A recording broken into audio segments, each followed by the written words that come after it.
우리가 앞 시간에 다루었던 내용은 예배 가운데 예배포를 머리에 쓰는 문제였습니다. 바울은 앞 시간부터 어떤 주제로 넘어갔냐면 예배와 관련된 세 가지의 문제로 들어간 것입니다. 그 첫 번째 문제가 바로 예배포의 문제였지요. 기억이 나시겠지만 남자들은 예배 가운데 머리에 예배포를 쓰지 않는 전통을 가지고 있습니다. 그 당시에. 그리고 여자들은 머리에 예배포를 쓰고 예배하는 전통을 가지고 있습니다. 이 문제는 신학적인 문제도 아니고 어떤 진리의 문제도 아니었습니다. 그러나 이 문제는 당시 사람들이 가지고 있던 가치관의 문제였고 정서의 문제였고 전통의 문제였습니다. 그래서 그들이 가지고 있는 기본적인 이해는 뭐였어요? 남자의 머리는 예수 그리스도를 상징합니다. 그래서 예배 가운데 머리에 예배포를 쓰지 않아야 예배 가운데 누구를 드러낼 수 있어요? 예수 그리스도를 드러낼 수 있다라고 그들이 여기고 있었던 겁니다. 그 여자의 머리는 남자라고 하는 이해를 가지고 있었고, 그래서 예배 가운데 예배포를 쓰지 않으면 예수 그리스도만 드러나야 되는 예배 가운데 자기의 남편 또는 남자가 드러나게 되니까 그러면 안 된다라고 하는 정서로 인해서, 전통으로 인해서 여자들은 머리에 예배포를 써라 이러는 것이었죠. 그럼에도 불구하고 복음이 전해지고 기독교가 되고 예수 그리스도의 십자가의 복음이 증거되어지면서 고린도 교회도 그런 전통을 가지고 출발은 했으나 점차 우리가 그리스도인의 자유가 있는데 이 예배 머리에 예배포를 쓰고 안 쓰고가 뭐 중요한가? 그래서 여자들 중에 예배포를 쓰지 않고 예배하고 때로는 앞에서 기도하고 때로는 설교를 하는 일까지도 벌어졌던 겁니다. 지금의 시선이라면 전혀 문제가 될 일이 없지요. 그러나 당시에는 이게 굉장히 중요한 문제로 여겨졌었기 때문에 바울은 이것이 진리의 문제는 아니라 당시 전통과 그 당시 사람들의 이해, 여자가 머리에 예배포를 쓰지 않으면 또 창녀처럼 남자를 유혹하는 사람처럼 또 여겨지던 문화였기 때문에 교회 안에서도 많은 사람들의 시선이 불편하고 교회 밖에서의 시선도 자칫 교회를 참 난잡한 곳으로 여길 수 있기 때문에 복음에 도움이 안 되고 교회의 유익과 덕이 세워지는 일에 별로 도움이 안 된다. 그러니 여성도들이요 머리에 예배포를 써주는 것이 어떻겠습니까? 하면서 사실은 설득하는 내용이었습니다. 그래서 이 기준은 뭐였어요? 진리의 문제가 아니라 어떻게 하는 것이 교회에 유익하며 덕이 세워질 것인가, 어떻게 하는 것이 하나님 앞에 더 영광스러우며 복음을 전하는데 지장을 초래하지 않겠는가, 이런 기준으로 머리에 여자에게 예배포를 써달라고 설득하는 내용이었습니다. 그래서 앞에서 이야기했던 무엇을 먹든지 마시든지 어떤 일을 하든지 다 하나님의 영광을 위해서 하라고 하는 그런 아주 중요한 교회의 기준과 부합하는 내용으로 흘러가게 되는 것이죠. 오늘은 그 예배와 관련된 두 번째 문제로 넘어갑니다. 이미 어느 정도는 느낌이 오셨지만 교회에서 시행되는 성만찬의 문제로 넘어가는 겁니다. 근데 그 고린도 교회 안에 어떤 문제가 생긴 거예요? 성만찬을 시행함에 있어서 교회가 하나가 되고 예수 그리스도 보혈의 은혜로 풍성해지고 이래야 되는데 오히려 교회가 파당이 갈라지고 분열이 생기고 다툼이 생기는 이런 식의 결과를 냈던 거죠. 그래서 바울이 지금 그 문제를 다시 바로잡기 위해서 두 번째 성만찬과 관련된 이야기로 넘어가는 겁니다. 자, 그러면 우리가 오늘 17절부터 22절까지를 읽었는데요. 이것은 성만찬의 문제가 고린도 교회의 어떤 하나됨을 깨트리고 있다라고 해서 문제를 제기하는 내용이 우리가 오늘 읽은 22절까지의 내용입니다. 그리고 이제 다음 주에 살펴보게 될 23절부터는 그러니까 성만찬이 가지고 있는 진짜 본질은 뭐냐를 바울이 제시를 하면서 그 본질에 근거하여 고린도 교회가 가지고 있던 문제점은 무엇인가, 정말 좀 구체적인 문제점은 무엇인가, 그렇기 때문에 어떻게 이 부분을 해결해야 되는가, 이렇게 결론을 맺는 것이 이제 다음 주에 살펴볼 내용입니다. 그래서 오늘은 그들 안에 가지고 있던 문제점이 근본적으로 무엇이 문제인가를 좀 우리가 구체적으로 살펴보고 오늘은 마무리를 하려고 합니다. 자, 17절 먼저 다 같이 읽어볼게요. 17절 시작. 내가 명하는 이 일에 너희를 칭찬하지 아니하나니 이는 너희의 모임이 유익이 못되고 도리어 해로움이니라. 자, 예배 모임을 말하는 겁니다.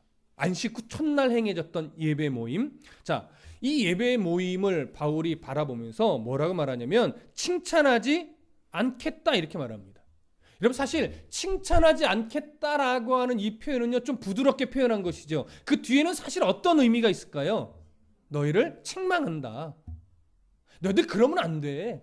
라고 하는 걸 조금 뭐한 거예요? 부드럽게 지금 표현했을 뿐이니까 바울의 책망이 담겨 있는 거예요. 내가 너희들을 지금 칭찬할 수가 없다. 왜냐하면 너희의 모임이 예배 모임이죠. 그런데 이 예배 모임은 성찬이 겸하여진 예배 모임을 말하는 겁니다. 이 너희의 모임이 유익이 못되고 도리어 해로움이라. 오늘 본문의 전체적인 내용과 좀 맞춰서 좀 의역을 해드리면 너희의 모임이 교회를 유익하게 하고 성도를 하나되게 만드는 일에 도움이 되지 못하고 오히려 성도의 하나됨을 깨트리고 분열하는 결과를 낳고 있다. 그래서 내가 뭐 할 수 없다? 칭찬할 수 없다. 이렇게 되는 것이죠. 그래서 왜 내가 칭찬할 수 없게 되었는지 그 이유를 다음 구절에서 설명을 합니다. 18절 다 같이 읽어볼게요. 시작. 먼저 너희가 교회에 모일 때에 너희 중에 분쟁이 있다함을 듣고 어느 정도 믿거니와. 자, 이 18절을 헬라어 성경으로 보면 왜냐하면이라는 접속사가 사실 맨 앞에 들어가 있습니다. 왜냐하면 왜 너희를 칭찬할 수 없냐면 먼저란 건 중요한 것은 이런 의미입니다. 가장 중요한 것은 너희가 교회에 모일 때에 너희 중에 분쟁이 있다함을 내가 들었기 때문이라는 거예요. 분쟁이 있다는 소식을 내가 계속해서 들었다. 여러 채널을 통해서 너희들 안에 예배 가운데 분쟁이 있음을 내가 들어왔다. 여기까지 이해가 되시죠? 근데 이렇게 연결을 해요. 분쟁이 있다함을 듣고 어느 정도 믿거니와. 여러분 말은 어렵지 않은데 분쟁이 있다함을 듣는데 내가 어느 정도 믿어? 이게 무슨 의미일까요? 사실 좀 자연스럽지는 않아요. 그렇죠? 이해가 어려운 건 아닌데 이 어느 정도 믿는다는 건 이런 겁니다. 사실은 내가 너희 교회의 소식을 들으니까 예배 모임 가운데 분쟁이 있다는 소식을 내가 여러 채널을 통해서 내가 여러 번 들었다. 사실은 믿고 싶지 않았다. 근데 전해준 자의 어떤 신뢰도라는 게 있잖아요. 전혀 모르는 사람이 그냥 전했으면 잘 안 믿고 싶었을 텐데, 아니 안 믿었을 수도 있는데 전해준 사람의 어떤 신뢰도로 인해서 내가 믿지 않을 수가 없었다. 그래서 너희를 안에 분쟁이 있다는 것을 내가 인정할 수밖에 없었고, 그래서 내가 지금 책망하게 되는 것이다. 칭찬할 수 없는 것이다. 이런 의미의 내용입니다. 이해되시죠? 자, 그런 것이 지금 18절의 내용이 되는 것이고요. 그래서 이제 바울이 그들 모임 가운데 정말 구체적으로 어떤 문제를 갖고 있는 것인가, 그걸 1차적으로 제시를 합니다. 그게 이제 19절부터 22절까지의 내용이에요. 함께 다 같이 읽어보겠습니다. 시작. 너희 중에 파당이 있어야 너희 중에 옳다 인정함을 받은 자들이 나타내게 되리라. 그런즉 너희가 함께 모여서 주의 만찬을 먹을 수 없으니 이는 먹을 때에 각각 자기의 만찬을 먼저 갖다 먹음으로 어떤 사람은 시장하고 어떤 사람은 취함이라. 너희가 먹고 마실 집이 없느냐? 너희가 하나님의 교회를 업신여기고 빈궁한 자들을 부끄럽게 하느냐? 내가 너희에게 무슨 말을 하랴? 너희를 칭찬하랴? 이것으로 칭찬하지 않노라. 자, 이 구절을 지금 내려가다 보시니까 바울의 책망이 분명히 고린도 교회의 예배 의식과 관련이 있음을 정확하게 알게 되겠죠. 그 다음에 이것이 또 그냥 예배 모임이 아니라 성만찬과, 오늘 본문은 주의 만찬이라고 표현하고 있습니다. 이 성만찬과 관련된 예배 의식 안에 있는 문제라고 하는 사실을 우리가 이해할 수 있습니다. 자, 그런데 성만찬의 예식 중에 어떤 분쟁이 일어난 것인가, 어떤 문제가 생긴 것인가, 이 바울의 이야기 자체를 성만찬 예식 중에 있는 문제를 지적하는 것이라는 사실을 좀 시선을 가지고 이제 본문으로 들어가셔야 되는 거예요. 자, 19절 먼저 한번 보세요. 함께 읽습니다. 시작. 너희 중에 파당이 있어야 너희 중에 옳다 인정함을 받은 자들이 나타나게 되리라. 어려운 단어는 하나도 없습니다. 문장도 그냥 어려운 문장은 아닙니다. 근데 이해하기는 정말 어렵습니다. 제가 존경하는 성경신학자 중에 고든 피라고 하는 학자가 있어요. 근데 이 부분이 이 구절을 이해하면서 뭐라고 말하냐면 가장 어려운 수수께끼 중에 하나다라고 이 구절을 표현했어요. 정말 이해하기가 어렵습니다. 너희 중에 파당이 있어야 너희 중에 옳다 인정함을 받은 자들이 나타나게 되리라. 그냥 선입견은 뭐예요? 파당이 있어야 옳은 사람이 등장할 수 있어. 옳은 사람이 나타날 수 있어. 이렇게 여겨지잖아요. 근데 여겨질 수는 있으나 야, 이걸 문맥안에서 왜 이런 표현을 썼을까? 왜 이렇게 바울이 기록했지? 이런 의문점을 만들어내는 구절이에요. 그러다 보니까 이 구절을 이해하면서 좀 여러 가지 견해가 있는데 그중에 우리가 좀 생각해 봐야 될 견해는 두 가지입니다. 첫 번째 견해는 뭐냐면 교회에 분쟁이 일어나고 파당이 생기는 것이 결코 좋은 일은 아니에요. 그럼에도 불구하고 파당이 일어나면 이제 뭐가 분별이 돼요? 믿음이 옳은 자와 믿음이 옳지 않은 자가 드러나는 거예요. 그런 면에서는 유익한 면도 있다라고 하는 의미로 이 구절을 이해하는 견해가 첫 번째 견해입니다. 근데 그럴 수도 있어요. 맞는 말이잖아요. 교회가 어떤 분쟁이 일어나고 갈라지는 게 결코 좋은 일도 아니고 바람직한 일도 아닌데 그 바람이 한번 불게 되면 정말로 믿음의 중심이 옳은 자와 믿음의 중심이 옳지 않은 자가 드러나는 게 사실이니까. 그래서 그렇게도 볼 수 있는데 또 다른 시선은 이런 게 있습니다. 이 19절을 이해함에 있어서 파당이 일어난다는 건 약간 계층이 갈라진다라고 하는 거예요. 좀 우월하게 여겨지는 층과 좀 우월하게 여겨지지 않는 층으로 갈라진다는 얘기인데 그렇게 파당이 갈라짐으로 인해서 내가 뭔가 우월하게 대접받는 것처럼 여겨지는 것을 옳은 자로 대우받는 것을 좋아하는 사람이 생겨났다. 이런 이해로도 본문을 볼 수 있게 됩니다. 자, 여러분, 어떤 견해가 조금 더 내용과 부합할까요? 전자일까요? 후자일까요? 전자로 볼 수도 있습니다. 후자로 볼 수도 있습니다. 그런데 이 구절은요, 다음 구절과 좀 연결해서 본 후에 결정을 하시는 게 더 좋습니다. 다음 구절 한번 봐볼까요? 20절. 자, 함께 읽어보겠습니다. 시작. 그런즉 너희가 함께 모여서 주의 만찬을 먹을 수 없으니. 자, 이 구절을 첫 번째 의미와 연결해 보면 이렇게 돼요. 파당이 있어야 믿음이 좋은 사람이 누구인지 알게 될 것입니다. 그런즉 너희가 함께 모여서 주의 만찬을 먹을 수 없습니다. 자연스러운가요? 약간 좀 이상한가요? 어색한가요? 두 번째 견해로 연결해 볼게요. 자, 파당을 만들어서 자기가 좀 옳은 우월한 자처럼 대우받는 것을 좋아하는 사람이 있다. 그런즉 너희는 함께 모여서 주의 만찬을 먹을 수 없다. 어떤 게 조금 더 자연스러워 보이십니까? 후자가 조금 더 자연스러워 보이십니까? 그럼 저랑 생각이 동일하신 겁니다. 그래서 전자는 틀려요 이렇게 말할 수는 없어요. 그런데 20절과 그런즉이라는 건 분명히 앞에 19절과 연결을 시켜놓는 거기 때문에 별도로 생각할 수가 없거든요. 그래서 19절과 20절의 연결선에서 생각을 해보면 후자로 보는 것이 조금 더 자연스러워 보입니다. 그래서 우리는 일단 이 19절과 20절을, 그러니까 19절을 두 번째 견해로 이해하고 본문을 좀 보려고 합니다. 뭔가 그렇게 파당이 나누어지는 것을 통해서 내가 우월한 자로 뭔가 옳은 자로 신앙이 좀 더 고급한 자로 인정받는 것, 대우받는 것을 좀 좋아하는 사람들이 생겨났다. 이런 식의 이해로 우리가 19절을 보고 넘어가겠습니다. 이해되시죠? 자, 이제 20절 한 번만 더 읽습니다. 20절 시작. 그런즉 너희가 함께 모여서 주의 만찬을 먹을 수 없으니. 자, 이 구절도 어렵지는 않은데요. 이해하기가 약간 어려운 구절 중에 하나예요. 이 구절도. 자, 너희가 함께 모여서 주의 만찬을 먹을 수 없으니 이렇게 이해할 수 있어요. 그러니 너희들이 이제 모여서 주의 만찬을 먹지 말아라. 이렇게 이해할 수 있어요. 아니면 이렇게도 이해할 수 있습니다. 너희가 지금 주의 만찬 예식으로 모여서 먹었지만 그것은 주의 만찬을 먹은 것이 아니다. 이렇게도 이해할 수 있습니다. 전자가 조금 더 옳을까요? 후자가 조금 더 옳을까요? 한번 연결해서 볼까요?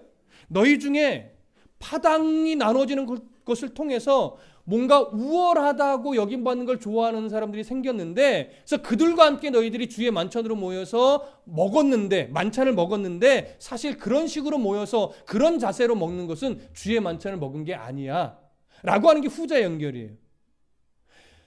파당을 지어서 뭔가 우월하게 여겨지는 걸 좋아하는 사람이 생겨났는데, 그러니 너희들은 아예 주의 만찬으로 모여서 주의 만찬을 먹지 말아라.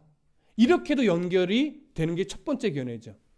어떤 게 조금 더 자연스럽고 옳아 보입니까? 예, 저도 후자로 여겨집니다. 너희들이 그런 자세로 주의 만찬 예식에 참여하여 주의 떡을 떼고 잔을 마셨는데 그런 식으로 참여하는 건 먹었지만 주의 만찬을 먹은 게 아니다. 이렇게 보는 것이 오히려 더 문맥상 자연스럽습니다. 이해되시죠? 그래서 저도 20절을 그런 이해로 보려고 하는 겁니다. 바울은 지금 그들의 주의 만찬 이 예식을 인정하는 거예요? 인정하지 않는 거예요? 인정하지 않는 겁니다. 이해되시죠? 21절로 넘어가겠습니다. 함께 읽습니다. 시작. 이는 먹을 때에 각각 자기 만찬을 먼저 갖다 먹음으로 어떤 사람은 시장하고 어떤 사람은 취함이라.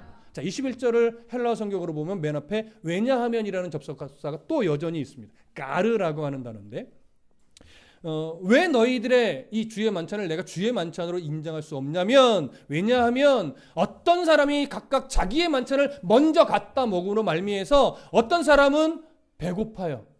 어떤 사람은 배부른 것이 아니라 취해 있어요. 이런 상황이 벌어졌기 때문에 나는 너희들의 만찬을 인정할 수 없다라고 하는 것이죠.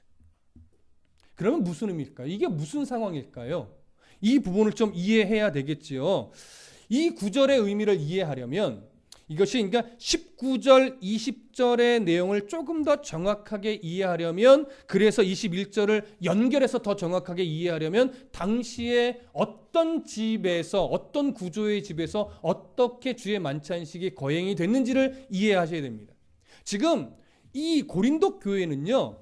유대인의 지경에서 일어난 것이 아니에요. 그렇죠? 고린도는 로마 헬라 문화권 안에 있는 그리스에 있는 한 도시를 말하는 겁니다.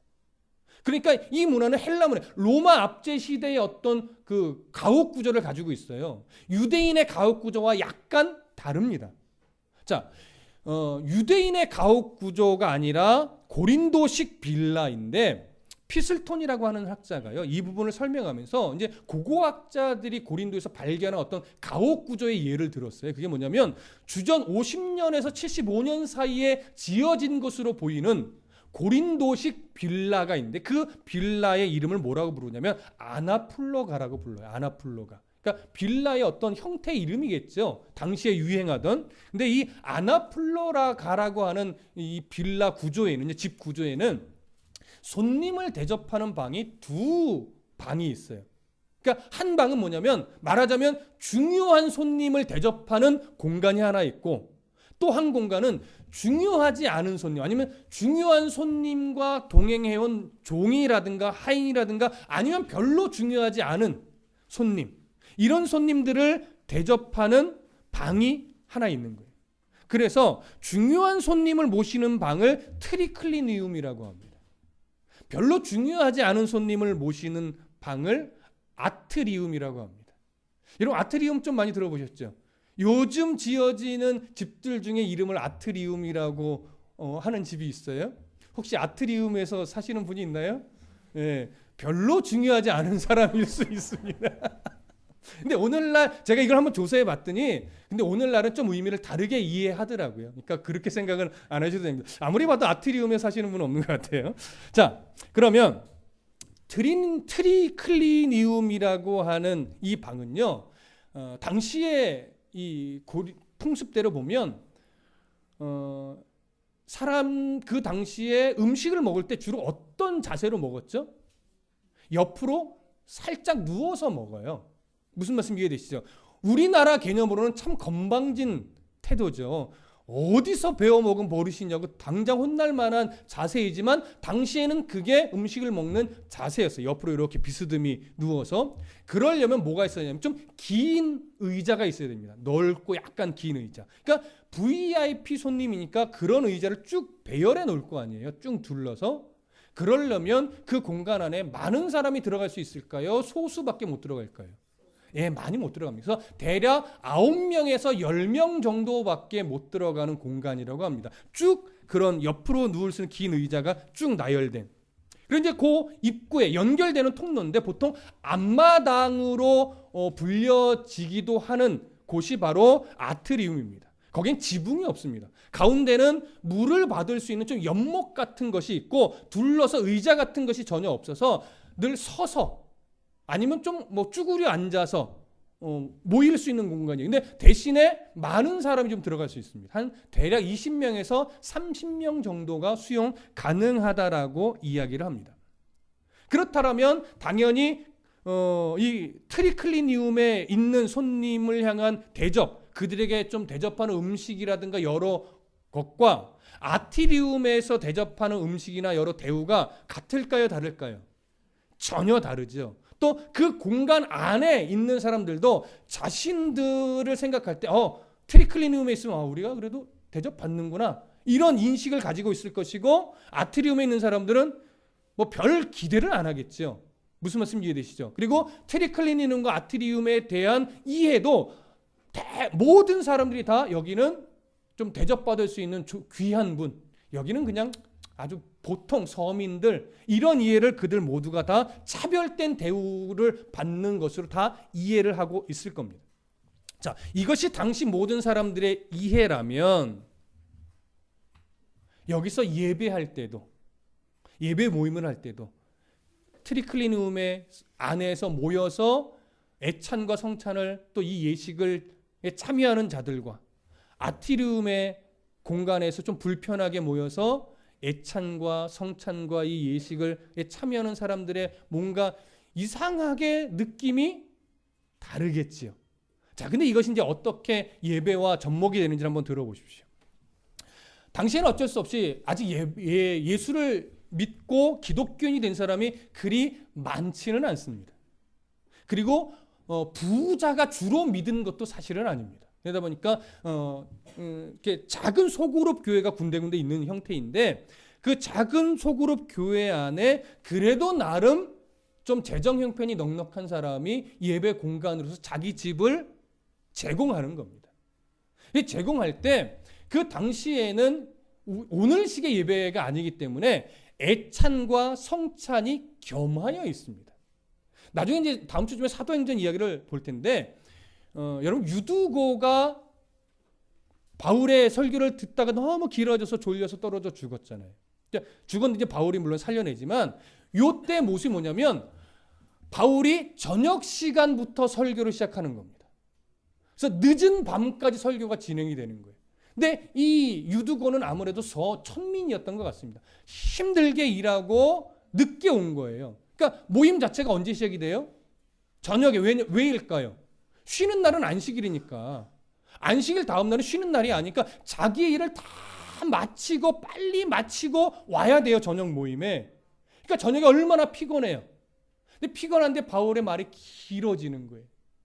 그러고 나서 떨어져 죽었는데 바울이 그를 하나님의 은혜로 살려내고, 그 이후에 뭐가 진행이 돼요? 성찬식이 그 이후에 진행이 됩니다. 그러니까 말씀과 애찬은 주로 식사죠. 애찬과 성찬이 어떤 그 당시의 전통의 순서에 맞게 함께 진행이 되는 형식이에요. 그러니까 지금 이때도 안식일 다음 날 모였을 것이기 때문에 이게 저녁 시간에 모이는 거예요.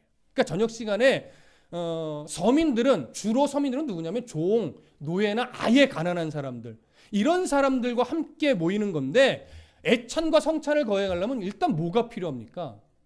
음식이 필요해요. 거의 약간의 식사 수준의 음식이 필요한데, 이런 사람들은 음식을 준비해 올 수가 없어요. 그러니까 자원에서 조금 사는 사람들이 우리가 음식을 좀 준비해 올게요, 그걸로 애찬을 나누고 성찬을 나눕시다, 이렇게 조율이 된 거예요.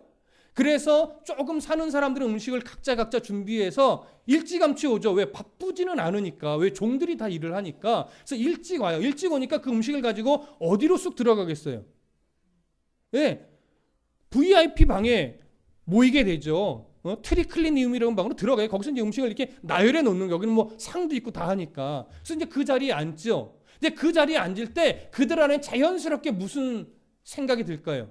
우리는 나름 뭐 세상적으로도 위치도 있고 음식도 우리가 만들어 왔으니 당연히 이 VIP 방에서 우리가 예배하는 게 옳지라고 하는 인식이 자기도 모르게 이렇게 스며들어 있는 거예요.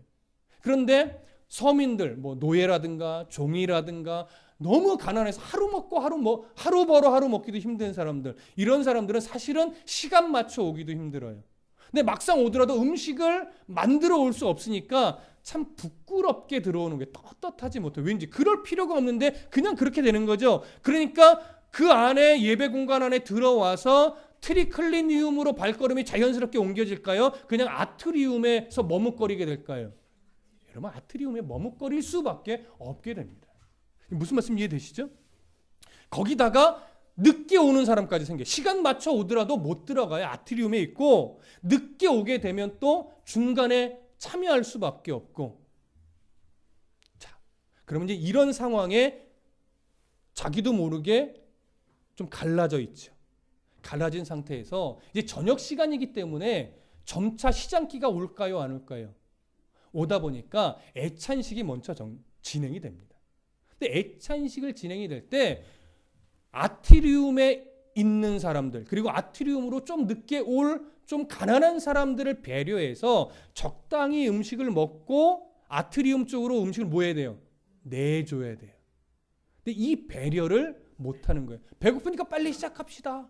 그때 목회자가 주도해서 이 예식이 진행될 때가 아직은 아니에요. 많지 않던 시대이기 때문에. 그러니까 교통 정리가 안 되니까 그 집주인도 그래요? 그냥 합시다. 뭐 이렇게 되니까 이 시장길을 못 이기고 먼저 어떤 사람이 각각 자기 만찬을 먹는 거예요. 근데 먹다 보니까 애찬을 그 잔을 성찬 전에 한 두어 잔을 마십니다. 성찬 전에. 그래서 세 번째 잔을 축복의 잔이라고 해서 성찬의 잔으로 여겨서 그 잔을 나누게 되는 거거든요. 근데 이걸 그런 이해 없이 막 마셔야 되는 거예요. 마구 먹고 막 마셔야 되는 거예요. 그러니까 어떤 사람은 뭐예요? 취해 있어요. 어떤 사람은 뭐예요? 왜 시장할까요?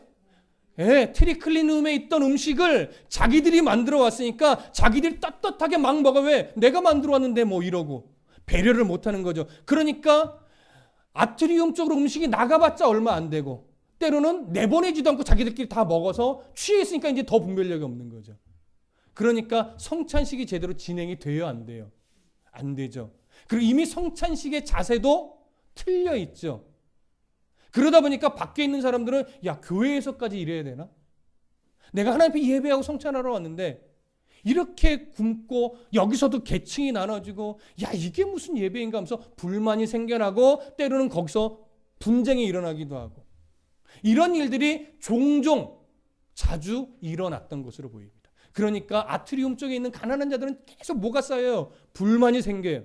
그리고 트리니움 쪽에 있는 사람들은 뭐예요? 자꾸 자기도 모르게 없는 것들은 항상 어디 가든지 절해하면서 자기들이 조금 더 고급한 신앙이고 우리를 대우할지는 몰라 이러면서 뭔가 좀 차별된 이해와 자기들의 우월한 이해가 자꾸 생겨나게 되는 거죠. 이게 지금 고린도 교회가 가지고 있던 아주 큰 문제였던 것입니다. 자, 그런 이해를 가지고 우리 21절과 22절 한 번 더 읽어보겠습니다. 21절과 22절 시작. 이는 먹을 때에 각각 자기의 만찬을 먼저 갖다 먹으므로 어떤 사람은 시장하고 어떤 사람은 취함이라. 너희가 먹고 마실 집이 없느냐? 너희가 하나님의 교회를 업신여기고 빈궁한 자들을 부끄럽게 하느냐? 내가 너희에게 무슨 말을 하랴? 너희를 칭찬하랴? 이것으로 칭찬하지 않노라. 바울이 그 애찬, 그 성찬 예식을 인정하지 않는 이유를 이제 아시겠죠. 21절은 그런 의미입니다. 그렇게 이미 배려 없이 자기들끼리 배부르게 먹었고 배려 없이 그 성찬식을 함께 거행될 잔을 함부로 먹음으로 이미 취해 있으니 너희가 어떤 마음으로 성찬식이라고 인정받을 수 있겠느냐. 또 거기에 아트리움 쪽에 있는 사람은 불만이 생기고 불편함이 생기고 또 공격하는 마음이 생기니 그 자세 또한 성찬에 임하는 자세가 아니라는 거죠. 성찬의 본질은 여러 가지가 몇 가지가 있지만 그중에 오늘 본문과 매치가 되는 중요한 건 뭐예요? 성찬은 예수 그리스도의 보혈의 은혜로 예수 그리스도의 지체가 된 성도들이 하나가 되는 예배란 말이에요. 하나가 되어 은혜를 나누고 하나가 되어 그리스도의 구속의 은혜로 교제를 나누는 그런 자리란 말이에요. 근데 오히려 이미 이름으로 인해서 그 하나됨이 뭐예요? 깨져버렸죠. 그러니 이건 성찬 예식일 수 없는 겁니다. 그래서 바울이 22절에서 책망하는 거예요. 너희가 먹고 마실 집이 없느냐? 배고픔을 해결하려고 모인 거라면 집에서 배불 불려놓고 와라. 배불리 먹고 와라. 그래야 더 바르게 성찬 예식에 참여할 수 있다 이거예요. 너희가 먹고 마실 집이 없느냐? 그런 식으로 참여하는 건 하나님의 교회를 뭐 하는 거다? 업신 여기는 거다. 너희가 그런 식으로 배려하지 못하고 먹고 마시고 취해버리는 건 빈궁한 자들을 뭐 하는 거다? 부끄럽게 하는 것이다. 내가 무슨 말을 하랴? 너희를 칭찬하랴? 결코 이건 칭찬받을 수 있는 내용이 아니다라고 하는 것이죠. 만일 이 넉넉한 자들이 음식을 만들어 오면서 그 음식을 가지고 그 트리클리닝 쪽으로 쑥 들어가지 않고 오히려 가난한 자들을 배려하여 군데군데 섞여서 앉았고 그들과 함께 앉고 또 늦게 오는 자들 배려해 좀 기다려주는 모습으로 이 성찬 예식이 진행됐다면, 그래서 음식이 군데군데 있어서 누구나 다 함께 어울려 먹을 수 있는 상황을 연출했다면 정말로 바울의 칭찬뿐만이 아니라 하나님의 칭찬을 받고 어쩌면 하나님이 고린도 교회를 성찬 예식은 이렇게 진행하는 거야 라고 하는 모델로 삼으셨을 수도 있을 겁니다. 근데 지금은 오히려 거꾸로 성찬 예식은 이렇게 거행하면 안 돼라고 하는 나쁜 모델이 되어 버린 것이지요. 여러분, 하나됨이 깨어지는 주의 만찬이라면 안 하는 게 낫습니다. 하나됨을 깨트리는 교회 행사라면 안 하는 게 낫습니다. 교회는 그렇기 때문에 항상 할 수 있는 대로 무엇이 기준이 되어야 되냐면 연약한 자가 기준이 되어야 됩니다. 할 수 있는 대로 부족한 자가 기준이 되어야 됩니다. 빨리 가는 자와 좀 천천히 가는 자가 있으면 교회는 할 수 있는 대로 천천히 가는 자가 기준이 되어야 합니다. 이 부분을 연구를 하면서 존경하는 목사님 설교를 이렇게 제가 참고해서 좀 들었는데, 제가 존경하는 목사님이 이런 말씀을 하셨어요. 교회가 무엇인가를 하려고 하다가 분열되는 것보다는 무엇인가를 안 하더라도 화목을 지켜내는 것이 더 옳다, 더 성경의 가르침과 부합하다, 이런 말을 했습니다. 저는 동의했습니다. 교회가 무엇인가를 해야 하면 맞습니다. 근데 무엇인가를 하려고 하다가 분열을 깨트리는 것보다는 좀 안 하더라도 좀 천천히 가더라도 하나됨을 지켜내면서 천천히 가는 것이 오히려 성경의 가르침과 더 부합하다라고 하는 겁니다. 교회는 기득권이 없어야 됩니다. 교회는 가난한 자도 편하게 올 수 있어야 됩니다. 교회는 명예가 없어도 즐겁게 나올 수 있는 교회여야 합니다. 세상에서 어떤 위치에 있고 세상에서 얼마만큼의 부여를 가지고 있든지 간에 그런 여부와 상관없이 누구나 다 말씀 안에 하나가 된 교제를 나눌 수 있는 교회가 하나님이 기뻐하는 교회여 성경의 가르침을 순종하는 교회가 될 것입니다. 이 기준을 놓쳐버리면 교회는 자꾸 편이 갈라집니다. 교회는 자꾸 다툼이 생기게 됩니다. 그러나 이 기준을 분명하게 갖고 교회가 정말 성도의 교제가 일어날 수 있다면 그 교회는 하나님이 정말 기뻐하시는, 이 시대에 하나님이 어떤 모델로 삼으실 수 있는 그런 교회가 충분히 될 것입니다. 하나님의 영광이 이렇게 아름답게 세워지는 교회, 바로 저와 여러분들이 함께하는 이 예배 공간이 그런 교회가 되기를 간절히 소망합니다. 기도하겠습니다.